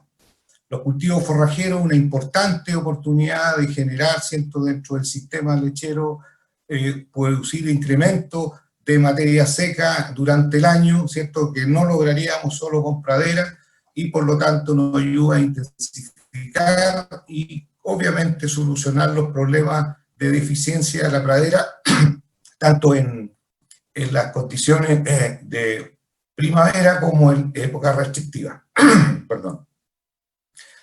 También tenemos, ¿cierto?, que es importante los subproductos de la agroindustria, y de hecho, ¿cierto?, hoy día vamos a tocar uno, que nos ayudan, ¿cierto?, también a aumentar la persistencia láctea, la calidad de leche, y obviamente todo esto asociado a una rentabilidad del sistema, asociado, ¿cierto?, a un mejor uso de la pradera y por lo tanto una mayor producción por hectárea y una mayor rentabilidad del sistema. ¿Cómo aparece la remolacha? Nosotros sabemos, todos la conocemos, que tiene muchos años en nuestro país, ¿cierto? Tanto el uso de la remolacha como, ¿cierto?, generadora de azúcar, como también la remolacha como alimento para animales, muy conocida de mucho tiempo, principalmente en Europa, y también, ¿cierto?, los subproductos para elaboración de ensilaje o alimentación directa a animales, ¿cierto? Particularmente hace ya bastantes años, cuando había más plantas remolacheras en el país, ¿cierto?, de las cuales la gente tenía acceso a esta coseta húmeda, por ejemplo. Ahora, en el reemplazo de fuentes energéticas, está claro, ¿cierto?, existe un interés por reemplazar, ver la posibilidad de utilizarlo con, por ejemplo, asociado a lo que es ensilaje de maíz, ver si lo podemos, ¿cierto?, comparar con el maíz grano húmedo, y también con granos de cereales. Obviamente, ¿cierto?, un sentido de, tal vez, de competir menos con estos granos de cereales que son, obviamente, para el uso perdón, del ser humano. Ahora bien, el aporte nutricional es muy interesante, ¿cierto?, para nosotros, particularmente cuando trabajamos con nuestras praderas, producto de que el aporte que nos hace, ¿cierto?, en la proporción de azúcares, principalmente azúcares, ¿cierto?, del tipo sacarosa, que está presente en la remolacha, ¿cierto?, y obviamente también en la fibra, como el caso de las pectinas, etcétera, nos ayudan a sincronizar con los excesos de proteína que tiene la pradera, ¿cierto?, balancear, hacerla más sincrónica el aporte de energía-proteína, porque la remolacha contiene menos porcentaje bastante menor de proteína cruda, y por lo tanto ayuda, ¿cierto?, a diluir ese exceso de proteína y a ajustar mejor a la utilización de esta proteína. Y por último, ¿cierto?, también tiene algunos aspectos de fibra detergente neutro que son muy interesantes en el caso de su aporte a la digestión a nivel ruminal, ¿cierto?, manteniendo una elevada condición del pH, y por otro lado también, ¿cierto?, en el caso que se genere como ensilaje, el aporte como raíz en su total, ¿cierto?, como ensilaje entero, de raíz entera, obviamente uno puede ayudarlo a través del uso de fuentes fibrosas que aporten fibra efectiva. Y obviamente los manejos agronómicos que se logran y su mejoramiento ya fueron claramente descritos por Jonathan, y por lo tanto no me voy a extender acá. Bien, aquí vemos cómo, ¿cierto?, la remolacha azucarera, vemos el ciclo, ya Jonathan lo dijo perfectamente, solamente yo quisiera hacer eco acá abajo, ¿cierto?, en el cual la remolacha ya llega a la planta, la cual, ¿cierto?, está el lavado, pasa por el proceso de extracción de los azúcares para la elaboración de azúcar para consumo humano, y lo que va quedando acá, ¿cierto?, es la coseta húmeda, la cual en el caso particular que nosotros hicimos ensilaje, esta fue embolada, como la vemos acá en las dos diapositivas abajo a la derecha, siendo estos bolos que los utilizamos para hacer las experiencias. Ahora bien, cuando hicimos la experiencia con la remolacha azucarera completa, utilizamos, ¿cierto?, una vez lavada, fue picada y fue embolada de similar manera a lo que estamos viendo acá a mano derecha. Ya. Este ensayo en general tiene, vuelvo acá, tiene, lo que voy a presentar son 3 experiencias. La primera habla de la coseta de remolacha, en la cual nosotros la vimos como un alimento importante de conservarlo y poderlo distribuir en distintas épocas del año, y para eso, ¿cierto?, nosotros embolamos, ¿cierto?, la coseta húmeda, y en la prueba primera fue hacer, ¿cierto?, una comparación de esta cuando nosotros agregábamos un aditivo biológico, y especialmente buscando efectos sobre la fermentación del alimento en sí mismo y de la respuesta animal a este efecto de agregar aditivos. ¿Ok? Y ese fue entonces nuestra primera experiencia en el año 2018, y procedo a mostrarles los resultados. Obviamente, como ya señalábamos, estos ensayos se realizaron en la estación experimental. Como ustedes pueden ver, ahí al fondo una imagen de nuestra sala de ordeña, nuestros animales en experimentación. Esto fue en primavera, como ustedes lo pueden ver, harto forraje. En este caso tuvimos 2 periodos, hicimos un cuadrado latino incompleto, pero en el fondo lo que hicimos, ¿cierto?, es pasar este grupo de vacas por 2 periodos de tiempo, en las cuales, ¿cierto?, para aumentar el número del N. El ensayo duró casi 2 meses, y utilizamos 12 vacas que al inicio de la lactancia estaban, al inicio del ensayo, estaban con producciones de casi 29 litros por día y con 200 días de lactancia. Aquí tenemos una imagen, una representación, traté de hacerlo lo más simple posible para que ustedes pudiesen ver cómo diseñamos esto.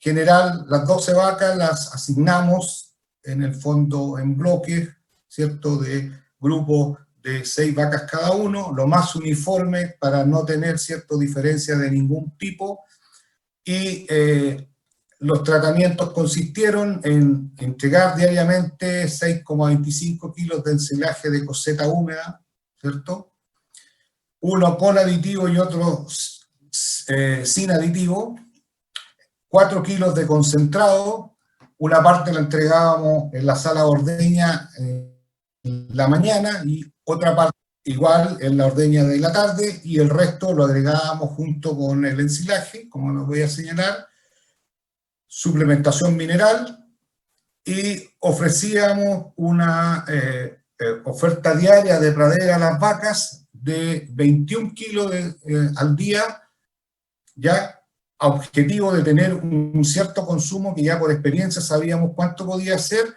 y lo ofrecíamos, ¿cierto?, de una manera restringida.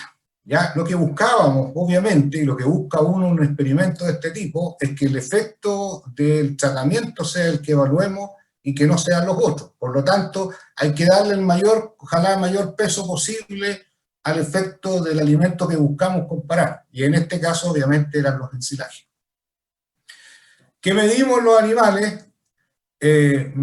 Medimos la respuesta productiva. Nuestra sala de ordeña tiene la capacidad de medir diariamente y mañana y tarde la producción de leche, así lo mismo lo puede hacer para el peso vivo.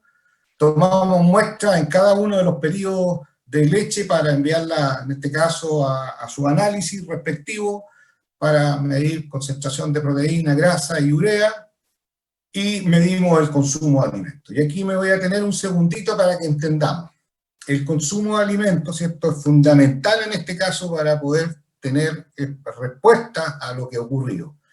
Ahora bien, para medir, ¿cierto?, lo más difícil es medir el consumo en pradera. Y por lo tanto, una manera de poder, ¿cierto?, realizar esto fue nuestros grupos de vacas, dividirlos, ¿cierto?, cada grupo de 6 en grupos de 2, cosa de que poder medir en parcelas donde ellas estaban, poder medir su consumo de pradera mediante lo ofrecido y lo rechazado. Una tremenda cantidad de trabajo, pero permite, ¿cierto?, en grupos de a 2 animales o de a 3 animales hacer mediciones lo más cercano a lo que el animal habría consumido de la pradera, ¿cierto?, utilizando esta metodología, que es una metodología que se usa bastante en Nueva Zelanda y en Australia, producto de que permite, ¿cierto?, que grupos de animales representen una unidad, ¿ya?, y lo podamos medir. Esto lo hicimos, el manejo del pastoreo fue rotativo, en franja, asignando una disponibilidad, ¿cierto? Previo al pastoreo, lo más parecido a lo recomendado ahí por el grupo que trabajó en el libro de manejo del pastoreo, y obviamente estimamos la disponibilidad pre y post pastoreo en base a las curvas que generadas, ¿cierto? Y a las ecuaciones de primavera. Medimos la calidad fermentativa del ensilaje, obviamente en nuestro Instituto de Ciencia y Tecnología de Alimentos de la universidad, lo mismo que la fermentación ruminal, y evaluamos la calidad nutritiva en el Laboratorio de Nutrición Animal de la Universidad Austral de Chile. En este caso, los animales tuvieron acceso a la pradera solamente un número de horas restringidas, ¿cierto? Entonces, nuestro ensayo fue lo que nosotros llamaríamos un tipo de pastoreo parcial, donde el acceso limitado a la pradera ocurrió principalmente en la mañana, entre la ordeña de la mañana y la ordeña de la tarde, y la ración parcial mezclada, ¿cierto?, que incurría en la remolacha, en la cosecha de remolacha ensilada, más los concentrados, más las sales minerales, se estaban entregando en el galpón de metabolismo de la universidad. Ahí voy a mostrar algunas fotos después, como para que ustedes vayan visualizando cómo lo hicimos. Entonces, por lo tanto, el consumo de pradera se midió mediante lo ofrecido y lo rechazado en el potrero, en estos grupos de A2 que hicimos de animales, pero además hicimos, ¿cierto?, la medición individual en los comederos, tanto de concentrado, de remolacha, y obviamente las sales minerales estaban ahí consumidas por los animales. Aquí quiero mostrar en este cuadro como resultado lo que nosotros encontramos en general referente a la composición de los alimentos. Ustedes pueden ver acá el concentrado que fue formulado, ¿cierto?, para satisfacer una condición de un pastoreo parcial, ¿cierto?, utilizando esta ración mezclada en la tarde, y que lo que observamos que el pequeño incremento en la energía metabolizable cuando agregamos el aditivo. Este es un aditivo, ¿cierto?, tipo ácido láctico, generadores de ácido láctico, tampoco voy a dar el nombre, pues parece lo correcto, ¿cierto? Y encontramos también un gran cambio en la fermentación butírica, muy importante, una baja impresionante, lo cual, ¿cierto?, nos ayudó a, frente a estos dos parámetros, tanto energía como una mejor fermentación, a hablar de que el efecto del aditivo fue muy positivo, habiendo, ¿cierto?, mejorado estos dos parámetros. Ahora, algunos aspectos del manejo de pastoreo, ustedes pueden ver, ¿cierto?, bastante ajustado a las recomendaciones que se dan para la época del año, ¿cierto?, tanto en el prepastoreo como en el postpastoreo, sin diferencia entre los tratamientos. Logramos los consumos que esperábamos, ¿cierto?, en estas horas entre ordeña de la mañana y ordeña de la tarde, logramos 8,5, 8,2 kilos de materia seca por vaca por día, lo cual mostró una diferencia significativa a favor del grupo que recibió aditivo, pero la realidad es que yo no tengo explicación al momento para esto, no sé por qué habrá ocurrido. En realidad todavía es que esto, el pastoreo todavía es un área muy nueva, así que falta mucha investigación todavía, igual podría generar luces acerca de por qué ocurrió, pero sí ocurrió, fue significativo y altamente significativo, así que fue un hecho verídico del experimento. Por otro lado, el ensilaje de coseta, remolacha, así como de concentrado, estuvieron dentro de lo que nosotros decidimos que tenía que ocurrir para poder satisfacer las dietas de estas vacas, y por lo tanto el consumo total de materia seca, 17,6, 17, generaron, ¿cierto?, las diferencias, una tendencia a ser menor en el grupo que consumió aditivo, como lo estamos viendo ahí. Ahora bien, quisiera mostrarles los resultados productivos. Logramos, ¿cierto?, que las vacas tuvieran una producción bastante interesante. Estas vacas partieron con niveles productivos de, como dijimos, ¿cierto?, de 28 litros de leche aproximadamente, 8,5, y llegando después de 60 días a los 24,6 o 25,2. Y con una tendencia, ¿cierto?, explicada por los cambios nutricionales, ya en los alimentos, a favor del grupo que recibió el aditivo, ¿ya? En resto de los parámetros, tanto de composición y de producción de sólidos lácteos, así como urea en leche, no encontramos diferencia, ni tampoco en el peso vivo. Solamente encontramos una mayor disponibilidad, aparentemente, ¿cierto?, por ese mayor aporte energético y a lo mejor producto de esa mejor fermentación en el ensilaje, de una mayor cantidad de energía fermentable en rumen que permitiría, ¿cierto?, generar estos niveles productivos, que esa es la explicación que uno le puede llegar a eso.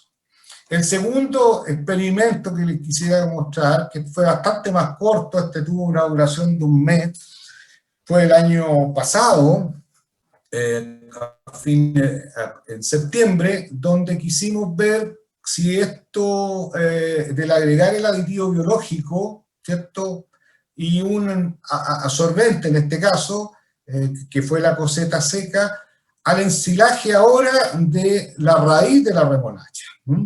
Ella fue, ¿cierto?, como ya dijimos, fue llevada a planta, fue lavada, fue picada y posteriormente ensilada.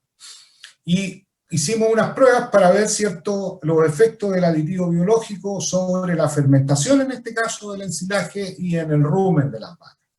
Para este caso particular, nosotros tomamos del rumen, ¿cierto?, muestras y analizamos el perfil de ácidos grasos volátiles. El ensayo, nuevamente con 12 vacas, nuevamente con 2 grupos, y lo que cambia aquí en este caso solamente fue, ¿cierto?, en la presencia de los aditivos, en este caso el aditivo de tipo productor de ácido láctico, y el aditivo absorbente, en este caso se agregaron 2% de coseta seca al bolo, en la mezcla que se fue.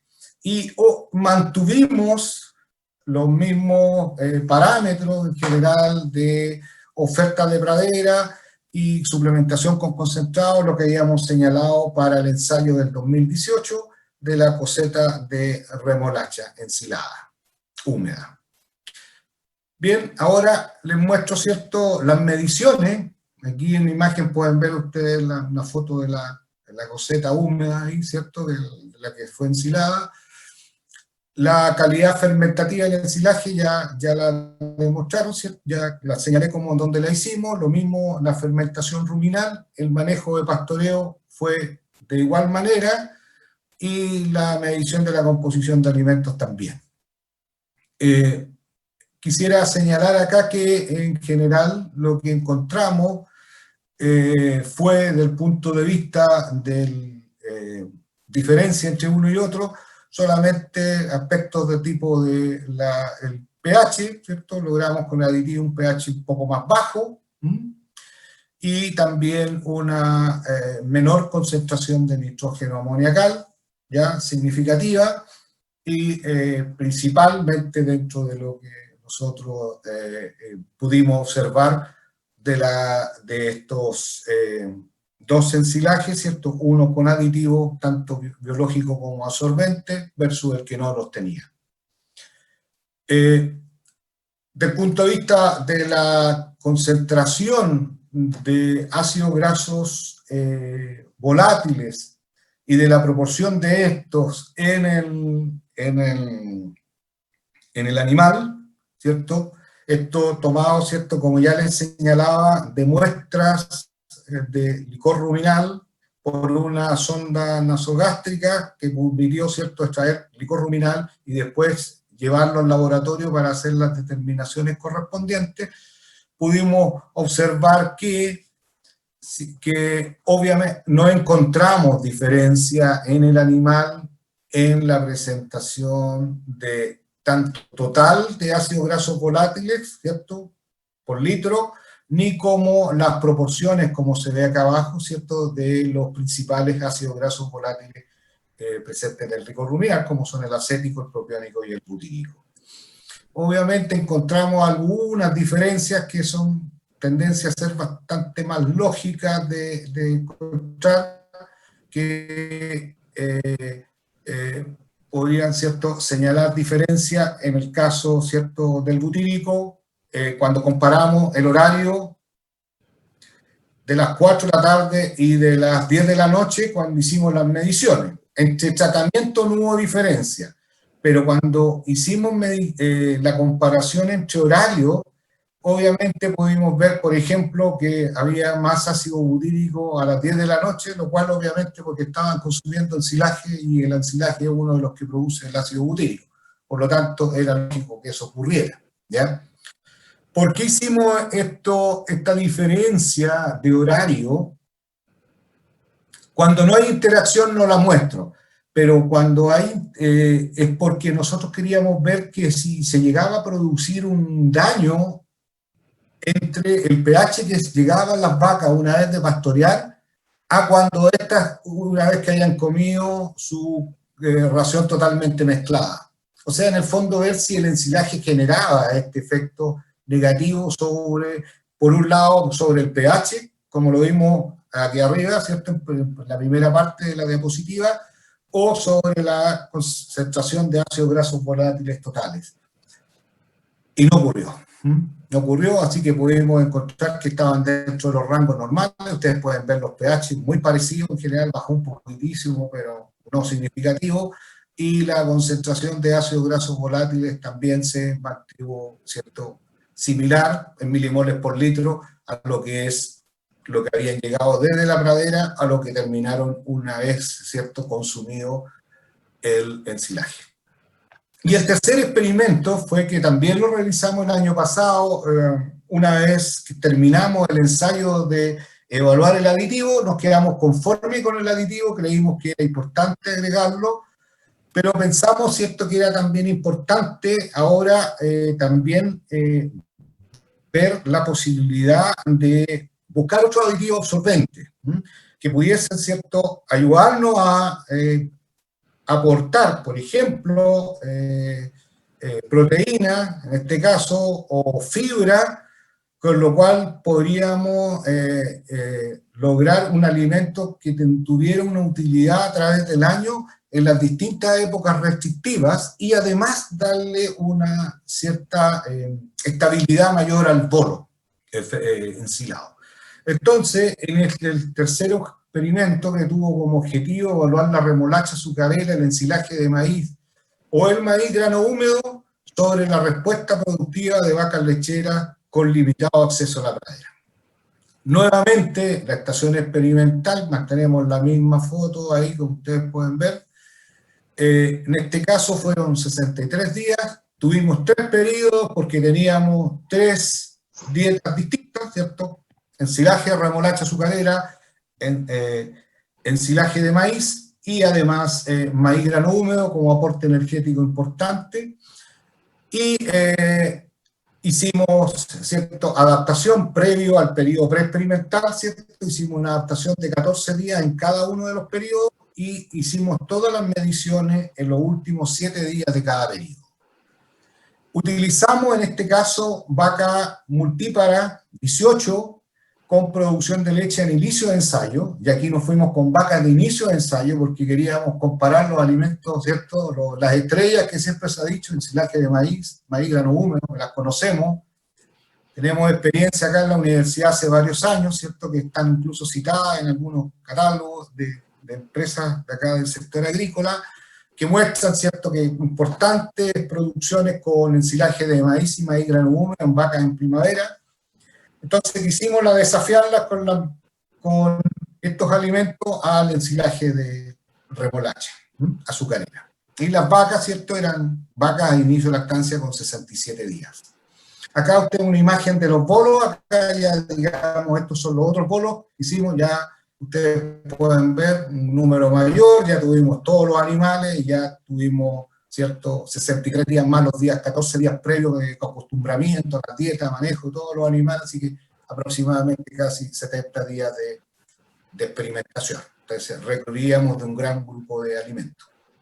Fueron 18 vacas, en este caso, asociadas a los 3 tratamientos, en los cuales, ¿cierto?, fue cambiando la dieta desde ensilaje de remolacha, ensilaje de maíz y maíz grano húmedo. Y obviamente lo que variamos, ¿cierto?, no fue el concentrado, no fue la suplementación mineral, sino que en este caso, para hacer lo más energético posible, agregamos ensilaje de pradera para, ¿cierto?, equilibrar las dietas desde el punto de vista energético y también para hacer un aporte de fibra, que en el caso del maíz grano húmedo ustedes obviamente saben que es una condición que no la presenta, por lo tanto es necesario que nosotros lo agreguemos. Bien, acá está una representación que tal vez la había mostrado al principio, pero que explica un poco la rutina de alimentación diaria.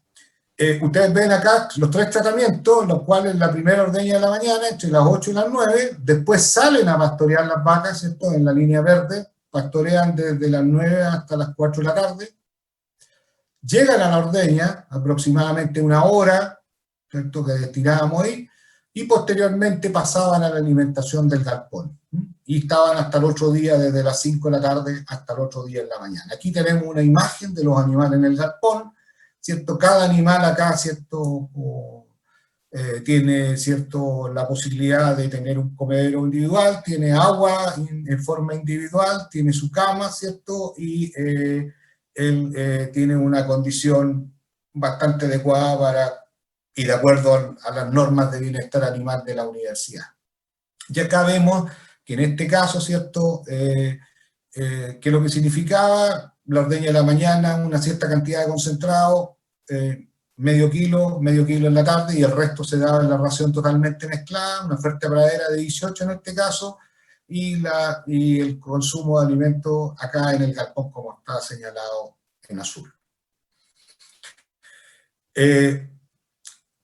Quisiera también, pensando que las mediciones fueron las mismas que hicimos en general en los 2 ensayos previos, así que no me voy a repetir, aquí ustedes pueden ver un poco los grupos, ¿cierto? En este caso eran 3 tratamientos, hicimos aquí grupos de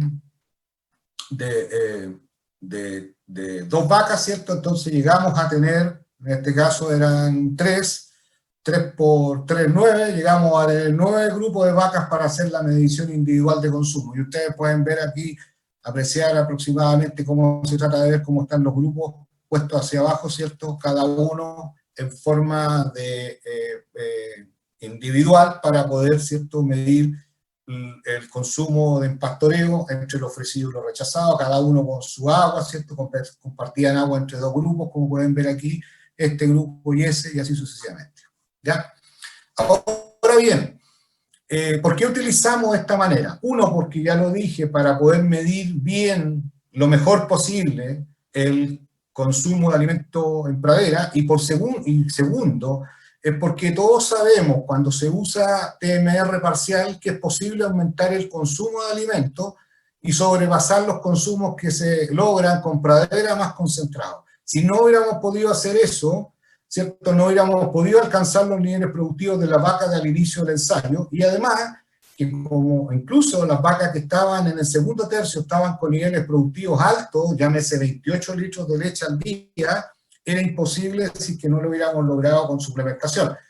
A lo mejor lo hubiéramos logrado, pero con una cantidad de suplementación, ¿cierto?, que habría sido casi imposible por las tasas de sustitución que se hubieran lograr los consumos que nosotros esperábamos, particularmente de la dieta de los ensilajes, ¿ya?, que es lo que nosotros estábamos midiendo. Acá, en este caso, quiero mostrar la composición. Ustedes pueden ver, ¿cierto?, los tipos de ensilaje, ¿cierto?, la materia seca de la remolacha, para que ustedes lo vieran, ese es el valor que nos dio. El aditivo sorbente que utilizamos acá en este caso fue heno de alfalfa, el ensilaje de maíz casi 40% y el maíz grano humo, conocido por todo, cercano, 73% aproximadamente. Vemos también cómo estaban los niveles de proteína. En este caso, obviamente, la remolacha tuvo un poco más por el aditivo sorbente que se agregó, el ensilaje de maíz 7, lo mismo que el maíz grano húmedo, todo dentro de la normalidad. Las concentraciones de fibra, ustedes las pueden ver ahí, ¿cierto? Y el ensilaje de pradera en este lado, que le aportaba la fibra al alimento, y lo que pudimos ver, ¿cierto?, es que en general es bastante adecuado con lo que presenta la literatura, tanto nacional como internacional, la composición de los alimentos utilizados, tanto pradera como concentrado o como ensilajes. Así que en general bastante bien todo lo que pudimos ver. Ahora, desde el punto de vista desde el consumo de alimentos y aspectos del manejo del pastoreo, tuvimos muchas ofertas, tratamos de lograr los parámetros adecuados para primavera y pastoreo, pero fue muy difícil, tuvimos más pradera de la que hubiéramos querido, así que por lo tanto ustedes pueden ver ahí cómo estaban cada uno de los tratamientos con más de 3.300 kilos de materia seca por hectárea, y el postpastoreo también más de lo que habríamos querido, ¿cierto? Y por eso que los valores que se muestran ahí. Lo que es interesante que también estamos mostrando acá, que en general hubo una diferencia a una cierto menor, digamos, consumo de pradera. En el caso fue significativo de las vacas que pastorearon la remolacha azucarera, a diferencia del ensilaje de maíz con el maíz grano húmedo, que tuvieron valores similares. El ensilaje por tratamiento fue lo que nosotros habíamos asignado, así que por eso son las diferencias significativas. Lo mismo que el ensilaje de pradera, acuérdense que era para corrector del nivel de fibra en la dieta, y el concentrado estuvo dentro de lo que nosotros habíamos asignado. Ahora bien, producto de lo anterior, los consumos totales de alimentos fueron distintos, con menores consumos para el tratamiento que recibió ensilaje de remolacha azucarera, similares entre ensilaje de maíz y maíz grano húmedo. ¿Ya? Ahora bien, ¿qué es lo que pudimos ver? Que desde el punto de vista de los consumos de proteína, realmente aquí, producto del aditivo, vimos que en general el tratamiento de remolacha azucarera tuvo un mayor porcentaje de proteína con respecto al maíz grano húmedo. La energía metabolizable fue un mayor consumo para el maíz grano húmedo, y a diferencia para la remolacha azucarera menor, y que los niveles de fibra estuvieron dentro de los rangos adecuados para los animales. ¿Qué observamos del punto de vista de la producción, la respuesta lechera? ¿Ya? Observamos que no hubo diferencia entre los tratamientos. Acuérdense que partieron con aproximadamente 39,5 litros de leche, llegamos alrededor de los 33 litros de leche como promedio del ensayo. La única diferencia que encontramos fue a favor del maíz grano húmedo en lo que es porcentaje de proteína en leche, ¿cierto? Donde fue significativo, ¿cierto? Y una tendencia, eso mismo, a ser, ¿cierto?, significativo el caso de los kilos de proteína producidas al día. Esto no es nada nuevo, es sabido y ya tenemos experiencias, como decimos en la universidad, cuando comparamos el ensilaje de maíz con el maíz grano húmedo, aumenta la concentración de proteína en leche, ¿cierto? Y se sabe por razones de digestibilidad, tanto del almidón, que ya señalaba Rolando que es muy importante, mejorarlo en el ensilaje, porque aquí le gana el maíz grano húmedo, eso está probado. Y por otro lado también, ¿cierto?, incluso la misma fibra, la matriz proteica que cubre el grano de almidón, también mejora la digestibilidad. Eso está probado aquí, bueno, y también probado en Francia, donde tuvimos algunas experiencias también que hemos trabajado en conjunto. ¿Ya? Y por lo tanto eso es lo que ocurrió, y mostrando ciertos resultados muy interesantes desde el punto de vista de la producción, donde cada uno presentaron resultados similares. Muy bien, muchas gracias, eso es lo que les quería señalar y dejo de compartir. Gracias, Rubén, gracias por tu interesante presentación. Ahora ya pasamos a la etapa final de este webinar, donde vamos a pasar a las preguntas hacia los expositores. Por tema de limitación de tiempo, vamos a hacer 2 preguntas por cada charla. Vamos a partir con las preguntas para Rolando. Son preguntas que nos han venido llegando a medida que avanzaban las presentaciones.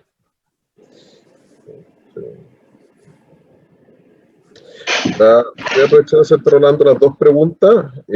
Una tiene que ver con lo siguiente. Pregunta: ¿se complementa el aporte de los bioestimulantes en maíz con la técnica de film biodegradable SAMCO que se está usando en el sur? ¿Esto dado el aumento de la temperatura de suelo que genera el mulch? Y la otra pregunta es: ¿existe un efecto adverso al aplicar 2 litros por hectárea en rendimiento de maíz? ¿O incidieron otros factores en el rendimiento del grupo de 2 litros AP?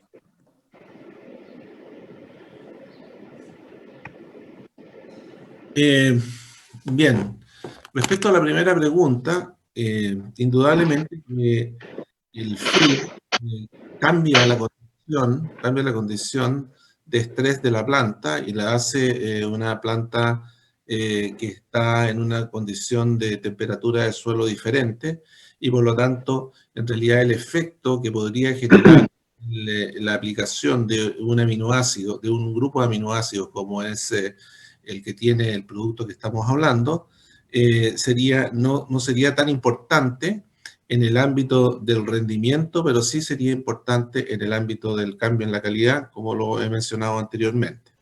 Y respecto a la segunda pregunta, si existe no puedo decir que es un elemento adverso, sino que simplemente que el producto tuvo una mejor respuesta a 1,5 litros y no a 2 litros. Y eso puede tener varias significaciones, digamos, puede significar varias cosas, pero en realidad no genera una reducción del rendimiento respecto al control significativa, es decir, son pequeñas diferencias. Por lo tanto, la respuesta óptima es a 1,5 hasta este momento, que es lo que hemos medido.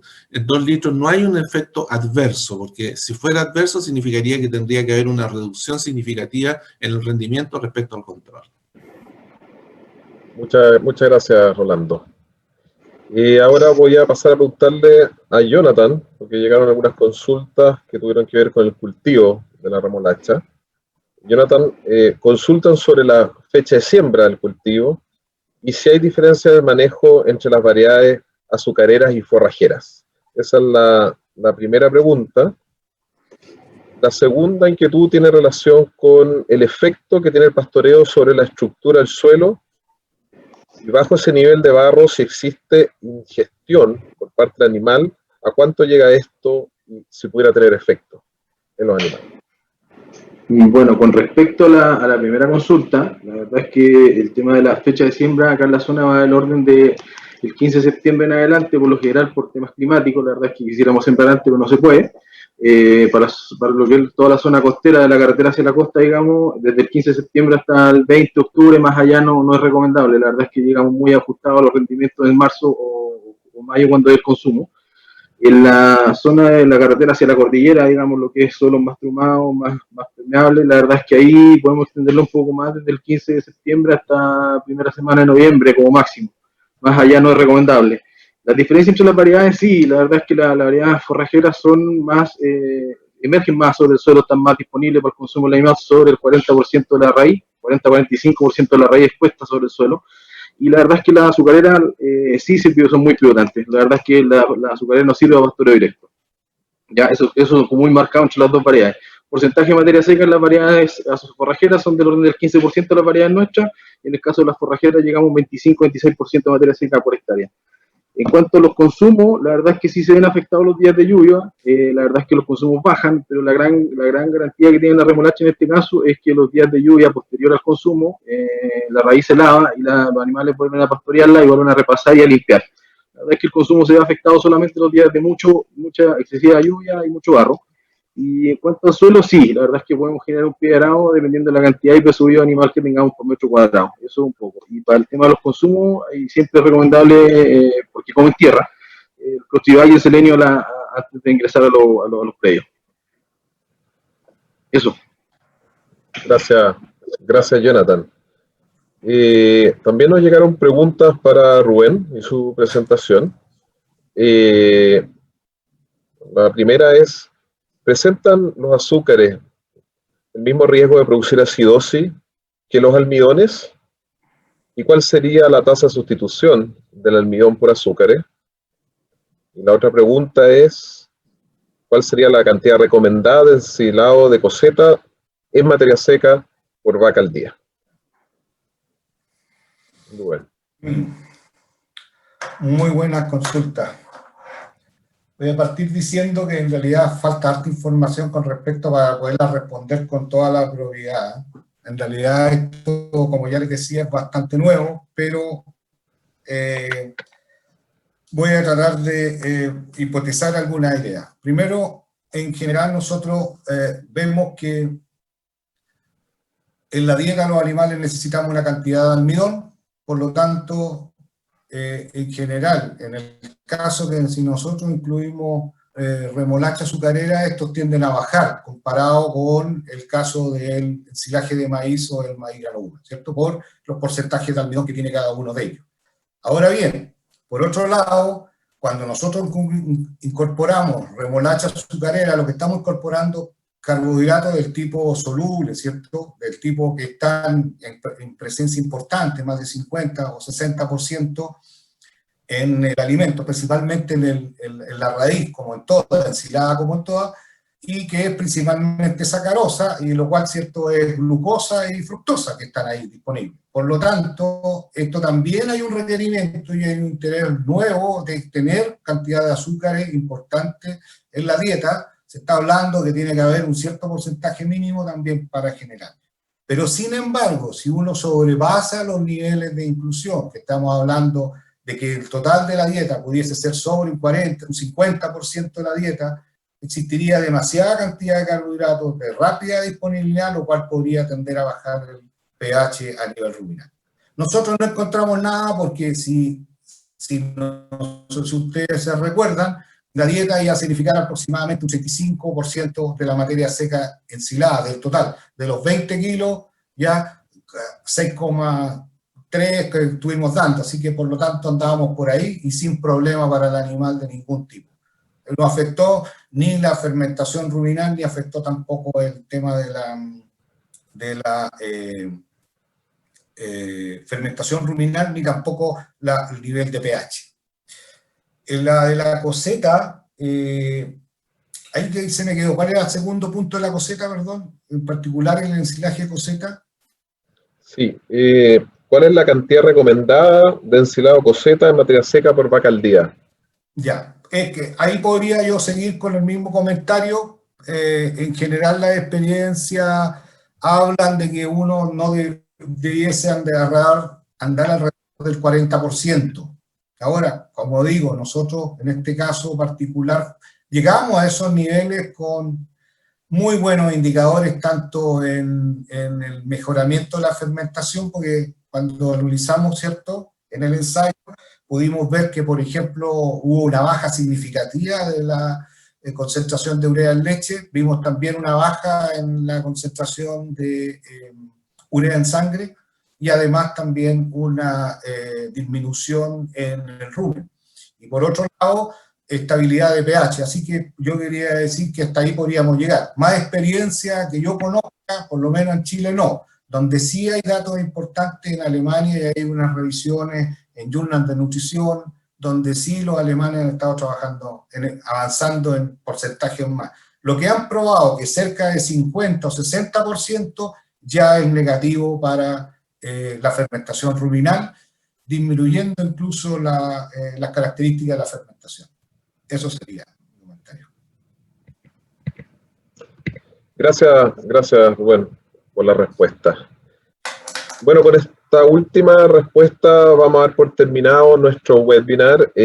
Sí quisiera que si hay mayores consultas o quieren entrar en contacto con nosotros, algunos de los que están asistentes a esta charla, porque quedó alguna consulta que quieren hacer o requieren alguna asesoría sobre alguno de estos temas, ha estado en una cinta circulando un correo de contacto en la cual nos pueden contactar y nosotros gustosos podemos responder. Quiero aprovechar de agradecer entonces la alta asistencia que hemos tenido, la buena recepción de estos temas, y también a los expositores y a todos quienes participaron en la organización de este evento, en forma especial al área que lo organizó, el de fertilizantes especiales, y a nuestra área de marketing. Así que muchas gracias.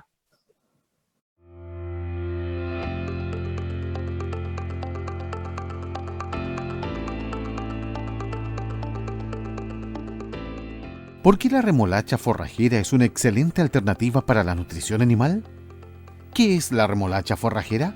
Tipo de remolacha que crece con más de la mitad de la raíz sobre el suelo, lo cual se puede pastorear directamente por los animales.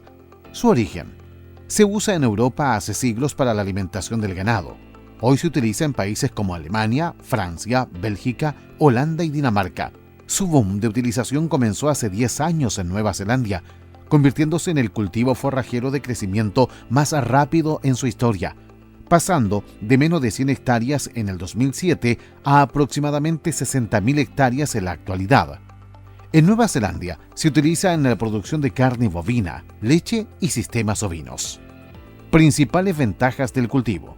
Cultivo suplementario con alto potencial de rendimiento y bajo costo por kilo materia seca por hectárea. Tiene alta concentración energética, muy similar a la que entregan los granos. Es de fácil utilización por parte de los animales. Es muy palatable.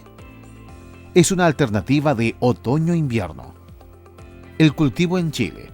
Todos los años hay más agricultores probando la remolacha forrajera. De aproximadamente 150 hectáreas en el 2014, el cultivo ha crecido a 3.000 hectáreas. Excelente rendimiento de cultivo, con muchos campos sobre 20 toneladas de materia seca. El ganado ha podido pastorear los cultivos durante todo el invierno, incluso en el clima húmedo del sur de Chile. Por su alto rendimiento, se ha podido llegar a altas cargas de animales por hectárea. Ha sido una muy buena alternativa para la mantención de vacas secas y para acelerar el desarrollo de vaquillas antes de llegar a la edad de preñez. También ha funcionado muy bien como suplemento en vacas lecheras. El cultivo en empresas Jansa. Variedad Jerónimo KWS. Muy alto potencial de rendimiento. 100.000 semillas por hectárea. Buena palatabilidad. Crecimiento sobre el suelo. Aproximadamente 50%. Proteína cruda. Planta entera. 8-12%. Contenido de materia seca. Nivel medio. Entre 15-18%. Monogermen. Alto porcentaje de germinación. Muy buen vigor. Claves para cultivar.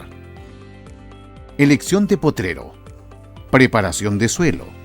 Cama de semilla. Siembra. Control de malezas. Fertilización.